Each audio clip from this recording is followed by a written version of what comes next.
I'm Claire Saxby, and I'm the author of these two books, Dingo and Kookaburra. Both of these stories have been illustrated by Tanya Harricks. Dingo is set in an alpine forest, and the female goes out hunting for food for her pups.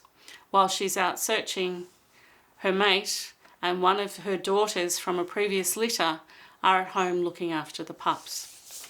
I wanted to write about dingo because I think they get a bad press. They're a top water predator, but we've moved in on their landscape. So I wanted to have a look at this story from their perspective. And I got as close as I could without crawling around in the snow. Kookaburra is the story of an individual female who is preparing to lay her next clutch of eggs. This is a family affair. Her mate will feed her, and so will the two kookaburras that are from last year's clutch. They stay around to learn some of the secrets of parenting. Now, kookaburras have some really interesting behaviours, some of which we're familiar with and some that I certainly wasn't, including a ritualised territory protection, border protection. They fly around over the top of disputed territory to say, that's yours, this is mine.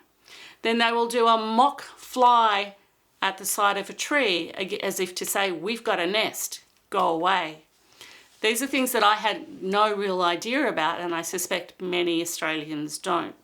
We're incredibly fortunate here in Australia to have such iconic animals in such a varied landscape. These stories are dual narrative. They have a narrative story about an individual animal, and they also have non-fiction information about the species. All of this on the same pages, separated out into different text types. They can be read individually with the story and then coming back and looking at the non-fiction information, or they can be read continuously, answering the questions that may be presented by the narrative from the non-fiction that's on those pages. I'm very lucky to write about such amazing animals. We're very lucky here to live with them. I hope you enjoy reading these stories as much as I did writing them.